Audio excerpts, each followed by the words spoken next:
Abah tahu nggak jenis pesugihannya itu jenis apa, Bah? Itu kisah kalau saya lihat, kalau saya dengan kondisi di perahu segala macam, itu semacam kayak siluman ular begitu. Perjanjian dengan siluman ular. ABK langsung keluar, tiba-tiba saya melihat sosok makhluk laut yang Masya Allah, saya belum pernah lihat namanya makhluk laut jejer di tepian perahu tersebut. Sampai ujung ke ujung semuanya penuh dengan makhluk laut.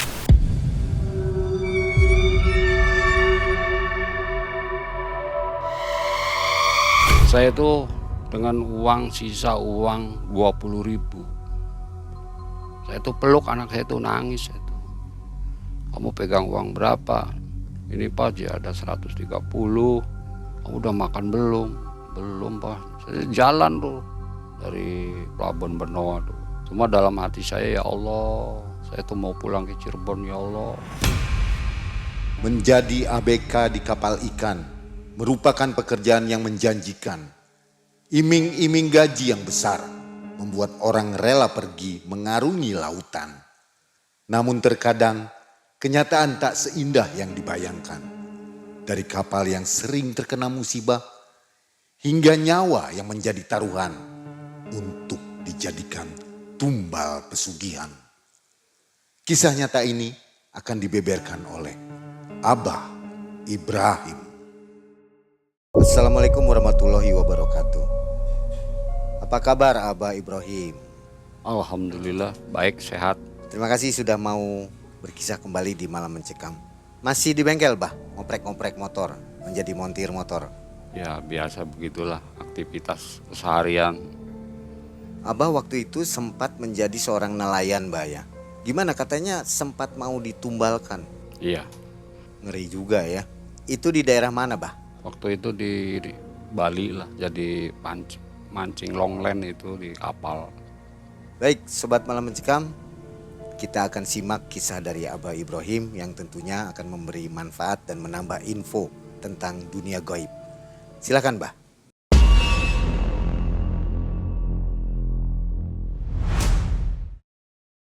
Waktu tahun 2018, saya bertemu dengan teman lama saya, boleh katakan saya namain Eko. Nah, Eko itu bercerita bahwa selama ini dia sukses karena dia pengalaman di pemancingan di Pulau Bali atau di Pelabuhan Benoa. Nah, lama-lama dia mengajak atau mencari ABK yang bisa diberangkatkan ke Bali waktu itu tuh. Dengan iming-iming yang boleh katakan menggiurkan kalau dapat dari penghasilan pemancingan itu.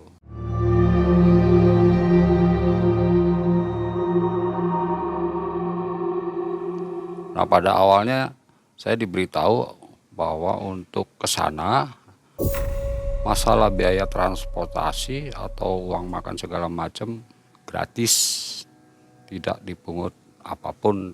Nanti pemotongannya setelah selesai dari kerja pemancingan tersebut.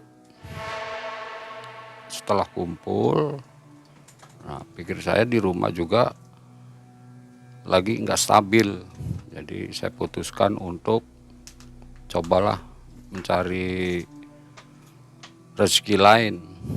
Nah, pada waktu itu saya mengajak anak saya, akhirnya dibawalah anak saya berangkat.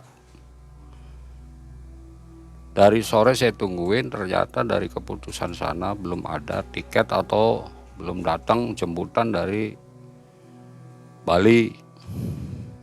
Nah, pada waktu itu saya sempat menginap di mes. Nah, di mes tersebut saya tunggu-tunggu sampai dengan dari jam 7 malam tidak berangkat. Saya nunggu sampai jam 9 pagi baru penjemputan datang. Dari Cirebon sendiri itu kita bawa pasukan kisaran ada 8 orang lah dari Cirebon ini.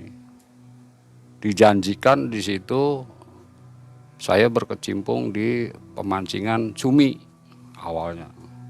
Di sana saya dididik dulu, di sana dididik atau diarahkan bagaimana di sana kondisinya cara memancing cuminya, dikasih pemancingannya, dipraktekin lah biar di sana bisa langsung terjun.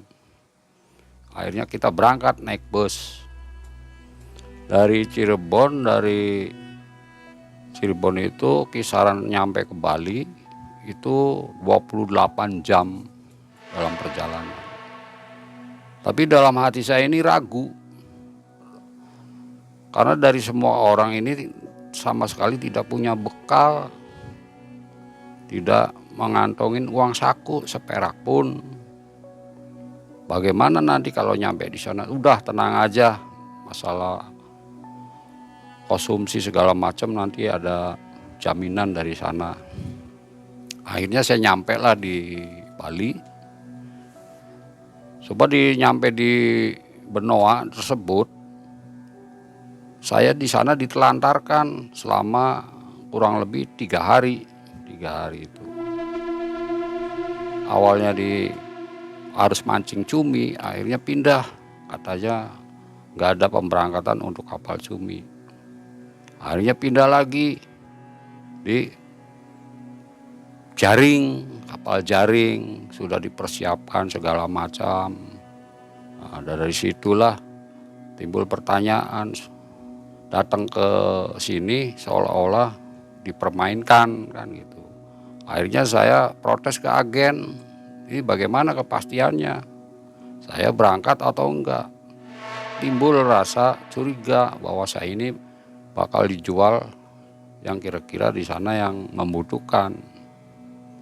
Berhubung di sana enggak ada ketentuan, akhirnya kan kita menunggu dan menunggu. Dari sana 4 hari kemudian ada kabar bahwa di pemancingan kapal Longland itu membutuhkan ABK. ABK-nya ini kisaran 5 orang, 5 orang yang mau berangkat tuh. Nah, dari awal mau berangkat saya tuh sudah curiga, kok rasanya nggak enak ya, ada sesuatu hal yang ragu. Akhirnya sebelum berangkat saya tuh memohon dan berdoa dulu. Nah, saya telepon ke sesepuh Cirebon atau orang tua yang dari Cirebon, minta doa restunya, minta keselamatannya. Tujuan kita cari nafkah buat keluarga, biar nggak ada halangan apapun. Ternyata orang tua dari Cirebon itu berkata, hati-hati kalau mau berangkat, khususnya kamu harus munajatkan doa dulu atau tawasul ke Nabi Khidir yang menguasai penguasa laut.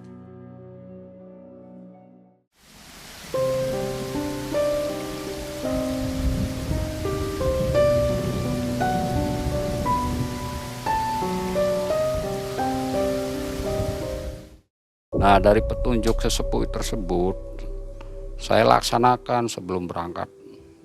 Begitu kapal mau meluncur, di situ saya ambil wudhu dulu pakai air laut dan saya minta perlindungan dari Allah. Saya tawasul Nabi Khidir. Nah, orang tua yang dari Cirebon akhirnya nelpon lagi.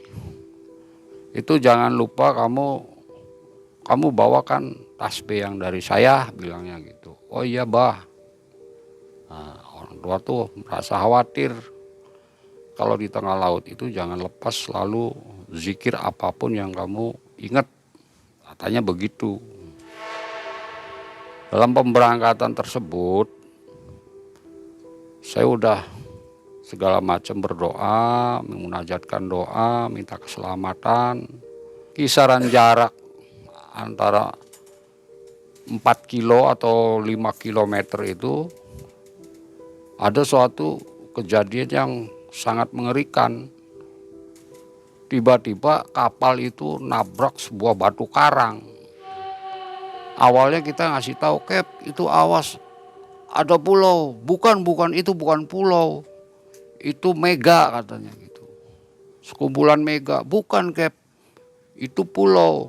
Nah, pada saat itu karena sudah kecepatannya penuh, akhirnya kapal tetaplah menabrak batu karang tersebut.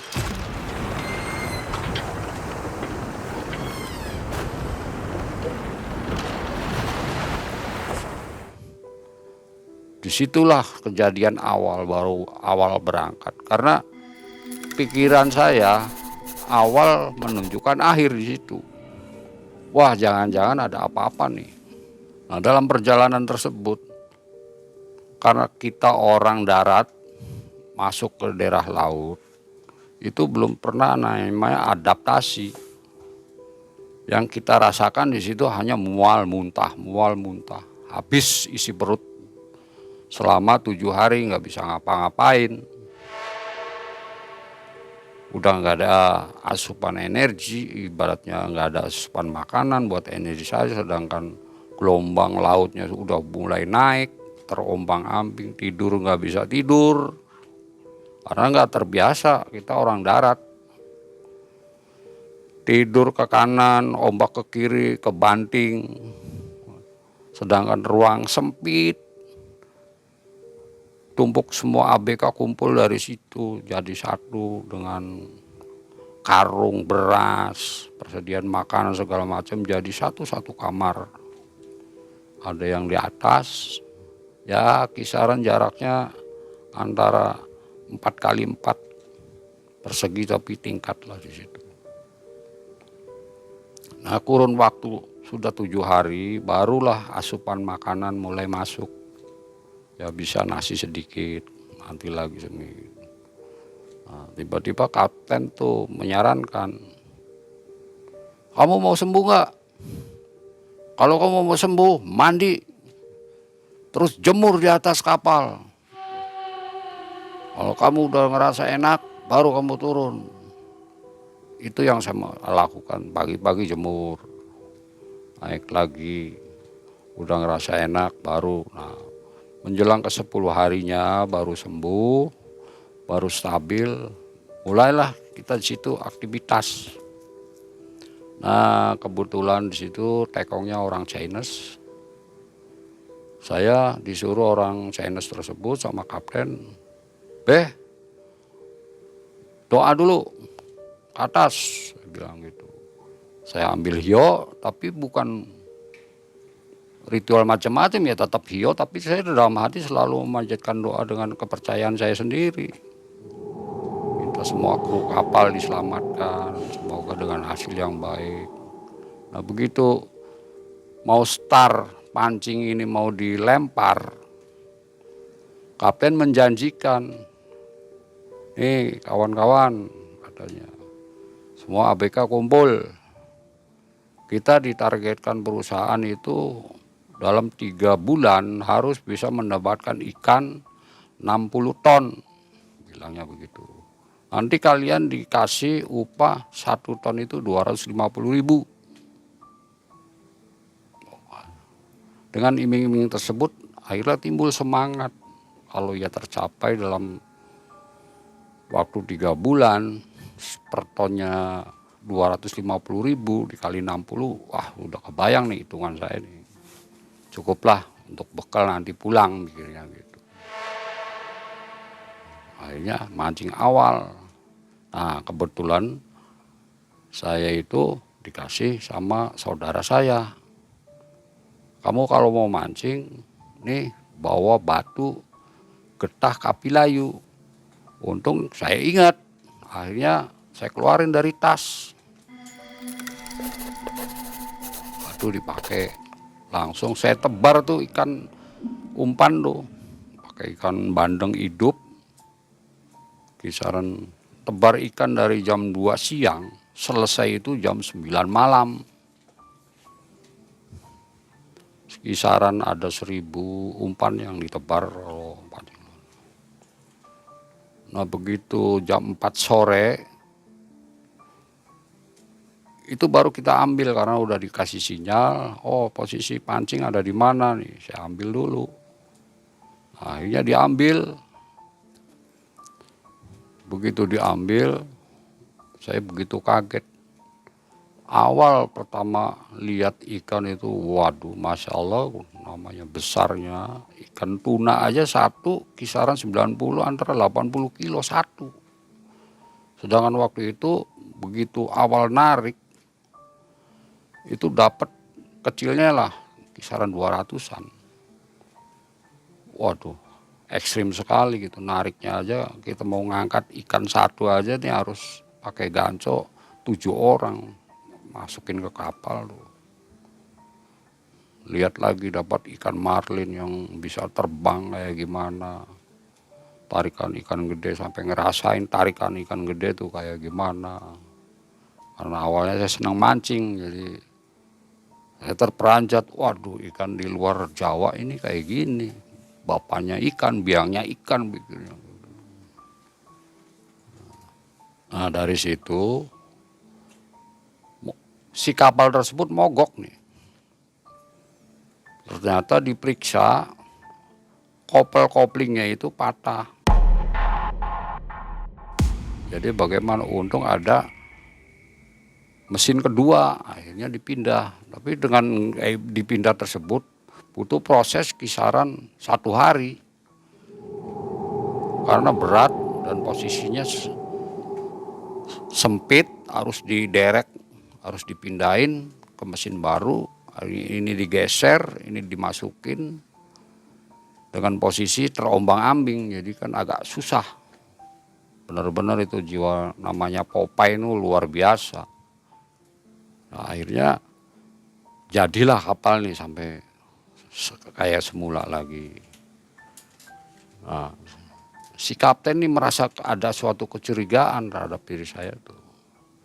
Karena pada umumnya kalau di sana, kalau kapal ini rusak, itu ada kru atau ABK yang membawa sesuatu, katanya begitu. Akhirnya digeledahin semua. Nah terakhir punya tasnya saya digeledah. Kamu katanya kamu bawa besi kuning ya? Wah enggak Kep, saya nggak bawa apa-apa. Cuma nemuin tasbih dari pemberian orang tua. Bawa ini kata saya, nggak ada yang lain. Sama batu genter kapilayu. Ini buat apa ini? Ya ini buat biar mancingnya dapat banyak, saya bilang gitu. Oh begitu kata kapten. Akhirnya si kapal nih berlayar lagi. Cari ikan lagi yang antara perbatasan Indonesia dengan Australia. Nah di situ. Nah disitulah awal muasal saya ditemuin sama perempuan yang bajunya abu-abu. Ada duduk di ajungan kapal. Pas saya lagi jaga layaran, kalau di sini sih ibaratnya pengawas untuk laju kapal, barangkali di depan ada kapal langsung informasi ke belakang. Jadi kapal ini bergeser. Nah, saya kaget kok ada cewek sambil ancung-ancung begini pakai bajunya panjang, renggan rambut yang terurai, tapi cantik si cewek nih. Jadi cuma senyum aja. Saya cuma diem aja. Nah, kisaran antara jam 2 pagi, saya masuk karena bergilir tiap kali jaga layaran itu 2 jam. 2 jam saya masuk, begitu mau masuk kamar, saya dipukul pundaknya. Pak. Begitu dipukul, saya nengok lah cewek yang tadi. Karena di dalam kapal itu ada cewek, berarti ini makhluk halus nih, bukan manusia saya pikir. Tapi gerakannya itu seperti pukulannya orang, kayak orang aja terasa banget. Wah, saya sampai kaget, dia senyum. Akhirnya komunikasi di situ. Saya nanya, kamu ditugaskan siapa? Bilang gitu. Nah, karena pada awalnya kita berangkat itu, saya kan minta restu sama orang tua yang di Cirebon tuh. Saya mau berangkat berlayar naik perahu dari Bali. Saya minta doa restunya, Bah. Ma, minta doa restunya, Ma. Ya udah, kamu jangan lepas, selalu berdoa. Nah, saya tanya, kamu sini suruh siapa? Ya sama mama kamu, sama abah kamu, saya disuruh ngawal kamu sama anak kamu, bilangnya gitu. Abah saya ini udah tahu apa yang bakal terjadi, makanya saya kirimin suatu pengawal lah, boleh kok pengawal goib. Karena dia peka, kalau orang tua kadang-kadang lebih peka. Nah pada suatu malam, kapal ini berhenti karena istirahat. Pas posisi pada jam 2 malam tersebut, itu saya keluar kamar. Nah keluar kamar, buka kamar ABK, langsung keluar. Tiba-tiba saya melihat sosok makhluk laut yang Masya Allah, saya belum pernah lihat namanya makhluk laut jejer di tepian perahu tersebut. Sampai ujung ke ujung semuanya penuh dengan makhluk laut.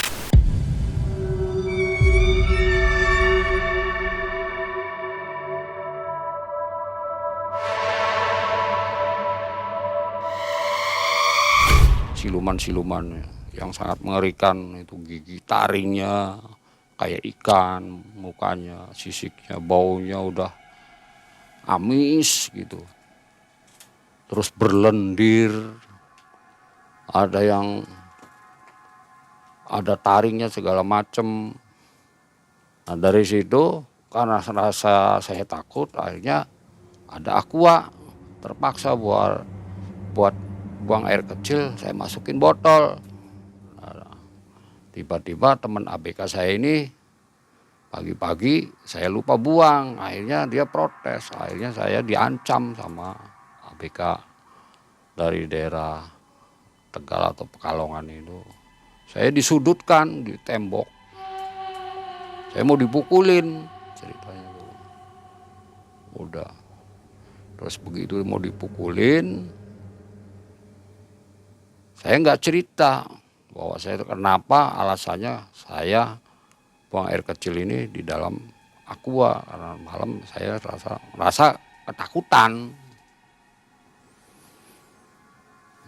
Udah begitu saya sebagai orang merasa teraniaya, di pojokan, boleh katakan dibully lah, kalau merasa dia orang senior biasa di kapal. Akhirnya orang Cirebon ini yang 4 orang ini rembukan nih. Saya ngomong sama orang-orang Cirebon nih.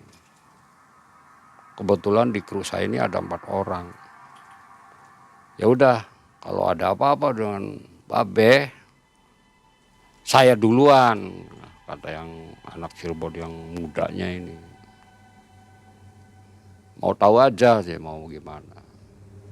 Jadi saya itu iseng sama cewek yang tadi malam, cewek goib tuh. Nah, nanti malam saya mau nemuin itu cewek lagi, bilang gitu. Yang mukul-mukul saya yang kenalan tadi malam siapa nih? Datang si cewek tuh akhirnya. Kalau kamu mau berteman dengan saya, tolong. Saya kalau ada apa-apa, ada yang bully saya, kamu bantu ya. Bilang gitu. Dia tahu nama, cuma sayanya lupa ngasih nama, dia cuma panjang banget namanya tuh. Udahlah, saya susah nama kayak gitu, saya kasih nama kamu Lilis aja. Dia ngangguk, senyum. Saya panggil Lilis, besok orang yang ngebully saya, yang mau mukul saya, tolong kamu kasih pelajaran, saya bilang gitu. Akhirnya begitu pagi, dia mau mandi, pukul sama si Lilis tuh, buak.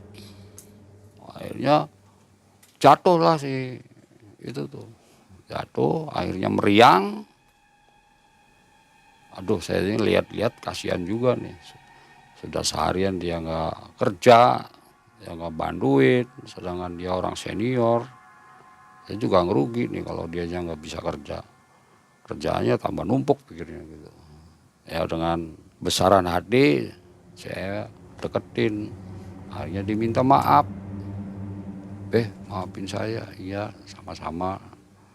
Akhirnya saya sebisa saya kerokin dulu, terus udah dikerok saya pijit. Kebetulan saya bawa obat, kasih obat. Akhirnya sembuh lah teman saya tersebut tuh.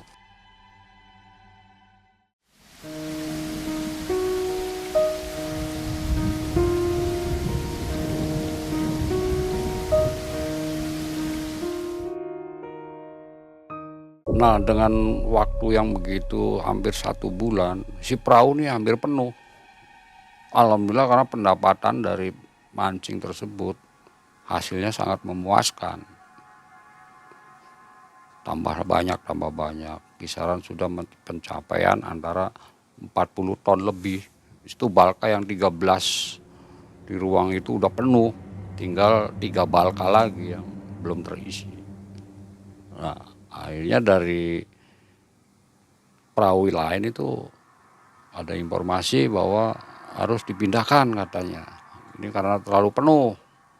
Akhirnya dipindahkan tuh si ikan tuh dari kapal satu ke kapal lain dengan satu-satu ikan itu yang sudah di es itu dikeluarin. Nah, saya bilang sama teman saya yang dari Cirebon juga, saya namain si Eko, kok kamu jangan duduk di situ, saya bilang gitu. Dia nggak dengar, saya bilang sekali, 2 kali, 3 kali, akhirnya saya lihat di situ ada makhluk yang benar-benar mau mencilekan semua kru di situ. Si makhluk ini mengintai ABK yang mana nih bakal bisa dibawa katanya gitu. Akhirnya ditarik si Eko ini mau dimasukin ke dalam, akhirnya saya ambil tangannya, saya lemparin, alhamdulillah itu begitu perahu dengan perahu mau nempel begini, itu kakinya keangkat, akhirnya jatuh ke perahu sebelah.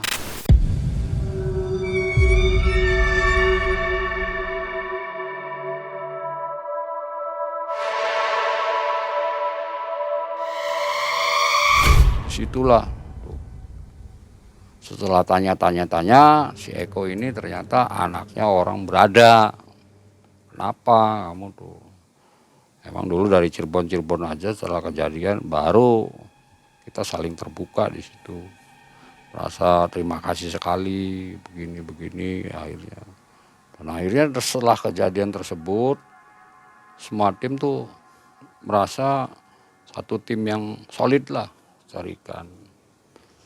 Suatu hari begitu kita mulai lempar umpan, nah di situ timbullah kejadian yang sangat aneh lagi di situ.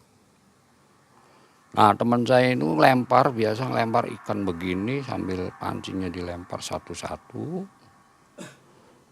Nggak taunya si umpan dari ini umpan ikannya, si pancingnya ini masuk ke tangan, akhirnya ke bawah anak tersebut. Tapi yang saya di belakang yang nyiapin pancing ini tahu si umpan pengaitnya ini mau dicangkolin ke tangannya. Cuma awas itu hati-hati, cuma ya sudah terlanjur. Begini jep, jadi pancing yang begitu besar ini masuk ke tangannya, akhirnya terlempar ke bawah arus sama umpan itu. Akhirnya bilang, Kep, si Amir kejebur, kelempar sama umpannya. Akhirnya putar balik kapal tuh, putar balik lagi sampai di ujung di sana. Akhirnya ketemu karena ada bola pelampung. Untungnya si Amir ketulung. Kalau sudah keluar darah, kalau di laut lepas jangan harap bisa hidup, karena di situ ikan hiunya banyak. Makanya tolong keluarin lagi, diobatin lukanya segala macam di situ, sampai nggak bisa aktivitas selama 1 minggu karena bengkak tangannya. Ya namanya di kru kapal mau obat apa nggak ada, paling obat-obat yang generik, obat yang boleh katakan yang sederhana, kayak nggak perawatan kayak di rumah sakit begitu. Ya kalau umpamanya meninggal ya masukin, udah bareng sama ikan di es. Kejadian itu kan sangat ngeri sekali kalau kita yang namanya sudah tekan kontrak mau berangkat ke pemancingan di lepas laut itu, boleh katakan taruhannya nyawa.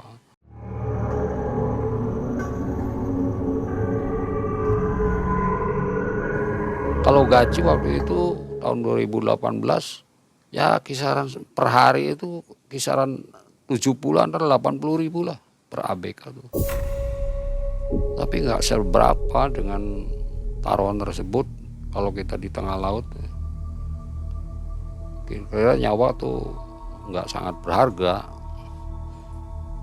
Tapi yang namanya kalau di laut itu makan tuh boleh katakan nggak kebilang, sesukanya mau makan apa bebas di situ. Akhirnya dalam waktu kurang dari 2 bulan, kisaran 40 hari pas itu kapal penuh.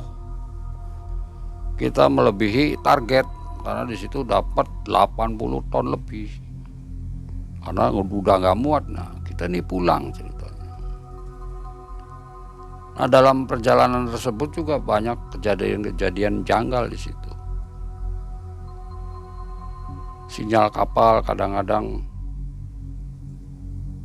kesasar, berhenti lagi. Nah di suatu waktu itu si kopel nih putus lagi, patah lagi di situ. Kapal nggak bisa bergerak dengan muatan kisaran 80 ton lebih nih. Kapal nggak bisa bergerak. Nah, di situ berhenti lagi selama hampir 1 hari. Akhirnya bagaimana caranya? Akhirnya kita berempuk dengan KKM, namanya Pak Hasan di situ. Pak Hasan. Karena sering kerja bareng, sering boleh katakan ngobrol bareng, nemenin tidur bareng. Akhirnya Pak Hasan ini cerita sama saya nih. Aduh kejadian ini nggak biasanya saya naik kapal tersebut nih. Banyak sekali kejadian yang benar-benar di luar nalar katanya. Dari awal kita mau udah nabrak karang, susah payah, ini berapa kali kopel mesin ini patah segala macem, bermasalah terus.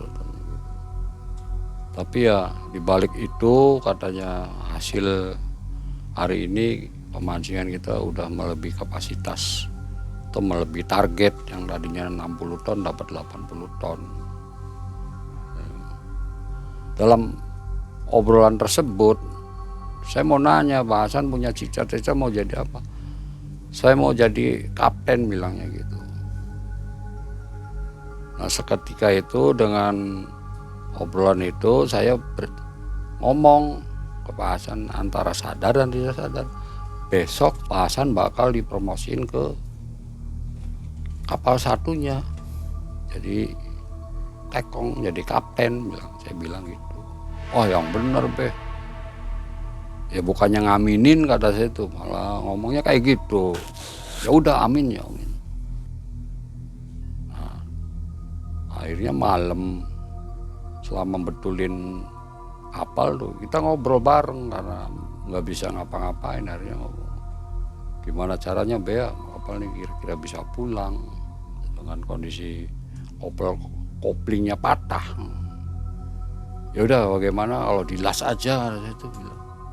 Untung mesin generator listrik ini nggak pernah berhenti nih, jalan terus. Akhirnya dilas lah kopling itu. Satu-satu dilas, tumpukin, kira-kira jangan lepas. Hanya dilas. Sudah dilas, rapi, kemudian dicoba. Ternyata dicoba itu, baling-baling kapal nggak mau muter. Hanya Pak Hasan ambil inisiatif. Bentar kayaknya di dalam nih ada sesuatu di baling-baling kapal nih. Akhirnya turun.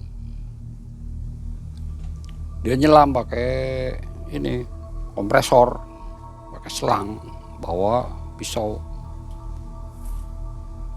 Akhirnya turun. Udah ada tali pancing yang begitu banyak, kegulung dalam baling-baling kapal, kegulung semua. boleh katakan sampai si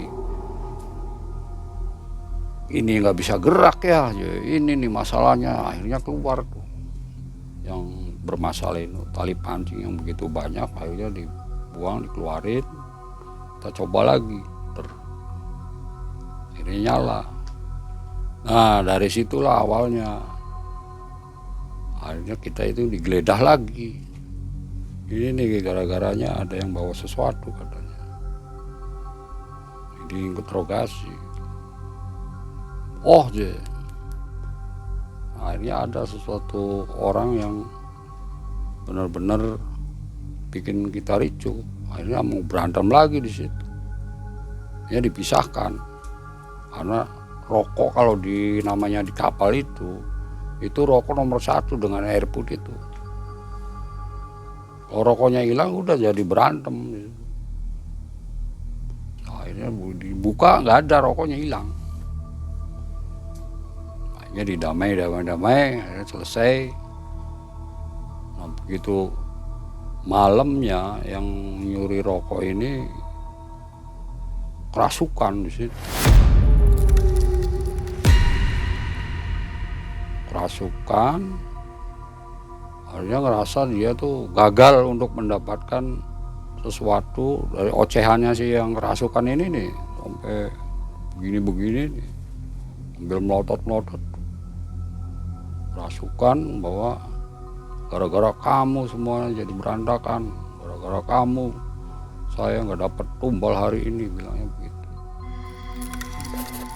Harusnya kru kalian itu ada yang buat tumbal, 3 orang minimal begitu. Nah, akhirnya terkuak tuh. Jadi ya nggak tahu saya PT mana. Jadi kalau kapten sih menjalankan perintah semua juga, berarti kru dengan saya, berarti di atasnya kapten mungkin kan ada perusahaan lain yang komitmen lah begitu. Abah tahu nggak jenis pesugihannya itu jenis apa, Bah? Itu kisah, kalau saya lihat, kalau saya dengan kondisi di perahu segala macam, itu semacam kayak siluman ular begitu. Perjanjian dengan siluman ular. Kalau di kisaran lihat wujud-wujudnya ya begitu ya, itu antara daerah waktu Pekalongan di sini nih, katakan begitu, Dewi Lanjar. Karena dari bau-baunya, dari segala macamnya itu, makhluk-makhluknya itu sangat mengerikan sekali.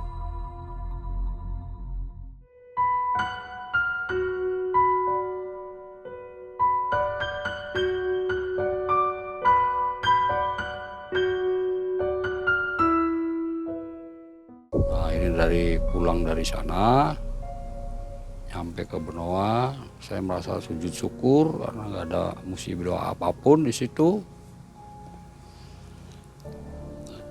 Begitu pembayaran di kru kapalnya, ini banyak sekali kecurangan di sini. Yang tadinya kita sudah diterangin bahwa kita per ton ini dapat 250.000, cuma hanya dapat 50.000. Akhirnya satu pertanyaan. Yang kedua, katanya kamu punya bon 2 juta. Sedangkan saya nggak pernah bon. Akhirnya yang bernegosiasi di situ ada permainan. Yang penyalurnya ini meminjam atas nama ABK per orang itu 2 juta semua. Diambilin kita tuh uangnya. Ternyata setelah hitung-hitung dengan kasbon tersebut, bukannya kita dapat duit, kita malah minus dapatnya waktu itu. Cuma sisa uang 20.000. Itu juga pemberian dari kapten katanya buat beli makanan.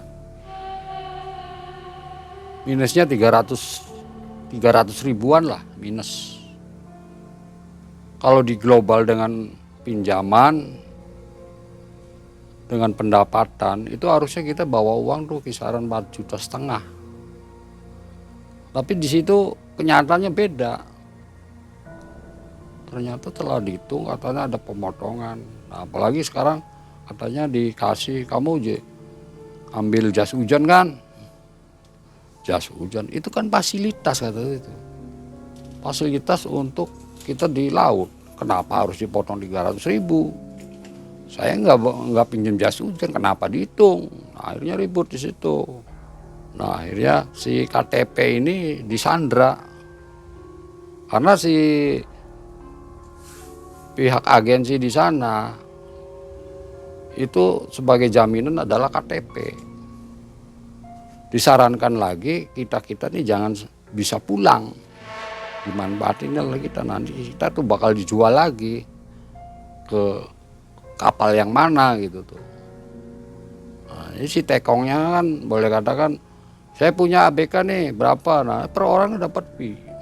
Nah di sini banyak channelnya di sini, yang komisi mempromosikan kalau dapat ya ada ABK yang masuk. Nah sebelumnya udah potong, ada pemotongan di situ.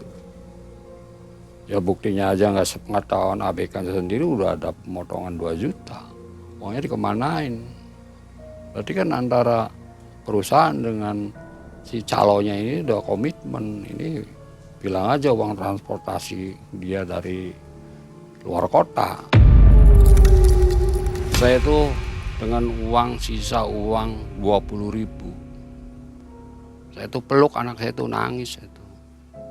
Kamu pegang uang berapa? Ini Pak ya ada 130, berarti kalau diglobalin 150 ya. Iya. Kamu udah makan belum? Belum Pak. Ya udah makan dulu aja, biar nanti tidurnya di masjid. Emangnya di Cirebon ada masjid? Di Bali di mana? Jadi Bali gak ada masjid, adanya pura. Ya udah nggak di pura aja nggak apa-apa, tidur di pura. Jalan tuh dari Pelabuhan Benoa tuh sampai kayak jalan tol gitu, lagi jalan. Semua dalam hati saya, ya Allah, saya tuh mau pulang ke Cirebon, ya Allah. Saya minta kebesaran-Mu, saya bilang gitu dengan, sampai saya ngomong, Yud, saya minta mau pulang ke Cirebon, nggak punya duit, Yud, 20.000. Akhirnya ada travel itu, letter E, hampirin saya, Mas, pulangnya kemana Mas? Kan tahu sih bawa tas segala macam, baju inilah, boleh katakan nih baju basah semua, baju kotor. Ini Kang, Mas ya, mau pulang ke Cirebon. Wong Cirebon ta? Ya, akhirnya ngomong gitu. Iya, wis ya, ikut travel saya aja. Aduh, saya nggak punya duit. Ya diam sejenak si supir nih. Udah, nggak apa-apa. Masalah makan, kamu jangan mikirin makan. Masalah rokok, jangan mikirin rokok. Kamu ikut mobil saya aja, nemenin saya pulang ke Cirebon. Itu kisaran bayar tuh per orang tuh 800.000 harusnya. Sedangkan itu saya, anak saya sama temannya anak saya 3 orang. Itu percuma-cuma nggak bayar, gratis nih. Malah saya dikasih rokok, udah makan udah beberapa kali dalam perjalanan 28 jam. Dalam perjalanan juga suatu ada kejadian aneh-aneh. Ada bapak-bapak itu daerah, kalau nggak salah sih yang ada nasi jagungnya itu tuh, nggak tahu daerah apa, dekat Gunung Lawu, di situ berhenti. Saya tuh ditepuk-tepuk, ada aba-aba tua. Alhamdulillah Cung, selamat. Sing hati-hati ya Cung ya. Cuma bilang gitu aja. Tapi kok aneh ngomongnya Cung, kalau Cung kan umumnya kata-kata orang Cirebon. Kalau Jawa kan ger ya. Ini Cung, hati-hati. Tak liatin. Kayak pernah lihat di mana ya. Mukanya nggak asing ya, pikir gitu. Udahlah, penting saya ngucapin syukuran aja, alhamdulillah. Udah dikasih restu, saya nyampe Cirebon. Begitu saya nengok lagi, lah orangnya kemana? Alhamdulillah si supirnya nih taat ibadah, begitu nyampe masjid lagi berhenti sholat di situ. Nah di situ juga ditepuk-tepuk lagi sama si orang tua tersebut. Assalamualaikum, waalaikumsalam, saya cium tangannya. Nggak lama lihat orangnya nggak ada lagi. Ya Allah saya tuh. Nah, si supir ini mampir lagi ke rumah mertuanya di Semarang, suruh makan apa segala macam. Alhamdulillah tanggapan mertuanya baik lagi di sana tuh. Dengan uang 20.000 itu utuh. Kita nyampe di terminal Harjamukti hanya naik ojek aja 10.000 nyampe ke rumah. Cuma saya ngucapin terima kasih banyak itu sama orang itu. Karena kejadiannya udah tahun 2018. Jadi lupa ingat gitu tuh namanya tuh. Tapi dia domisilinya sih di Palimanan bilangnya sih. Nah setelah jam 11 malam saya nyampe ke rumah. Istri ngerasa senang lihat suaminya datang. Cuma dilihat dari mukanya suaminya kusut. Saya ngomong nggak dapat uang mah, ini juga bisa pulang. Saya ngucapin alhamdulillah. Ya terus gimana? Setiap hari puasa nggak ada yang buka puasa, nggak ada uang, katanya mau transfer nggak transfer bilang. Akhirnya jadilah di situ pertengkaran kecil lah namanya. Kita yang namanya istri kan wajar dari sekian bulan kiranya kerja di kapalan dapat uang banyak ya. Boleh katakan punya harapan utang kanan kiri. Bagaimana caranya gitu. Nanti bayarnya kalau suami pulang gitu. Taunya pulang cuma dapat uang 10.000. Uang 10.000 nih saya sampai sekarang saya simpen tuh uang tuh. Buat kenang-kenangan sih uang 10.000. Ada di rumah sih uangnya tuh. Tapi di situ ada hikmahnya anak saya, jadi boleh katakan dari kebiasaan kehidupan dengan teman-temannya yang nggak baik tuh, akhirnya dia bisa berpikir bagus. Malah punya cita-cita ingin pergi ke laut. Tapi karena saya ngelihat kondisi lebih condong untuk keselamatannya ya mending di darat lah saya rasa. Di laut penghasilan besar juga resikonya besar. Nah, kira-kira Abah punya tips nggak atau wejangan buat orang yang mau berlayar ke laut pertama kalinya nih, atau yang pemula lah gitu, Bah? Ya untuk pemula mau ibaratnya kita mau berlayar ataupun kita berjibaku ke laut, mencari rezeki ke laut. Pertama ya kita munajat doa dulu lah. Jangan lupa kirim Fatihah Nabi Allah Muhammad SAW, kirim Fatihah dulu. Yang kedua terus Nabi Allah Khidir alaihissalam, situ kita Fatihain. Dan kita selalu mendawamkan sholawat atau yang kesukaan kitanya nih apa nih, sering baca di laut. Karena posisi kita untuk di laut itu sulit, untuk beribadah tuh sulit. Cuma hanya sekedar mengingat sama pencipta aja di sini, zikir aja, jangan lepas. Nah di situ, makanya kalau orang laut sulit untuk ibaratnya kita untuk beribadah itu, karena posisi untuk bawa badan aja udah oleng, selalu oleng. Banyak sekali maksiat di situ. Malah namanya di Bali itu boleh katakan ya ada komplek yang boleh katakan itu bebas. Penjajakan wanita malam nih dengan murah meriah. Dengan nominal sangat murah juga bisa ditawar lagi. Dibantu dengan namanya arak-arakan gitu, aduh, alkohol. Ya kata orang sih di sini kalau namanya alkohol kita di botolan sih nggak ada apa-apanya dengan arak yang di sana. Nah, Sobat Malam Mencekam, demikian kisah yang menarik sekali dari Abah Ibrahim. Semoga kita mendapat hikmahnya. Jangan lupa selalu tingkatkan keimanan kita kepada Allah Subhanahu wa taala. Mang Ai dan tim undur diri. Sampai jumpa di video selanjutnya. Assalamualaikum warahmatullahi wabarakatuh.